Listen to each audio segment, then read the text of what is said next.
Cinema, theatres, shopping malls, marriage halls, transport اور تمام کاروباری ادارے کھلے ہیں تو سکولز کیوں بند کیے گئے ہیں؟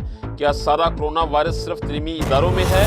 حکومت اپنی ناقص حکمت عملی اور سیاسی مقاصد کے حصول کے لیے تعلیمی نظام تباہ کر رہی ہے۔ ان خیالات کا اظہار چیپس جناح ایسوسی ایشن آف پرائیویٹ سکولز کے صدر طارق محمود مغل نے سکولوں کی بندش بارے جیپس کے کوآرڈینیٹرز کی میٹنگ سے خطاب کے دوران کیا۔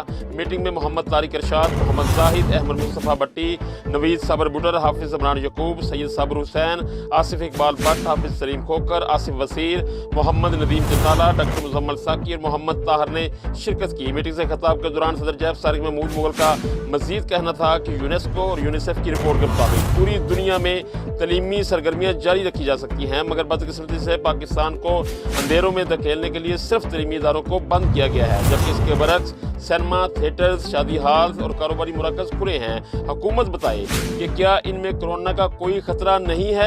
سب سے زیادہ کرونا SOPs پر عمل تعلیمی اداروں میں ہو رہا تھا۔ صدر جیپس نے حکومت سے مطالبہ کیا اور کہا کہ نہم اور دہم کے سالانہ بورڈ کے امتحانات سر پر ہیں اور ان امتحانات کی تیاری کے لیے طلبہ کو اسکول آنے کی اجازت دی جائے۔ تعلیمی ادارے پہلے بھی کرونا SOPs پر عمل کر رہے تھے، اب بھی کریں گے۔ صدر جیپس نے وزیر اعظم پاکستان، آرمی چیف، وزیر اعلیٰ پنجاب اور وزیر تعلیم سے اپیل کی کہ وہ فوری اسکولز کھولنے کی اجازت دیں، بصورت دیگر وہ ملک گیر احتجاج کرنے پر مجبور ہوں گے۔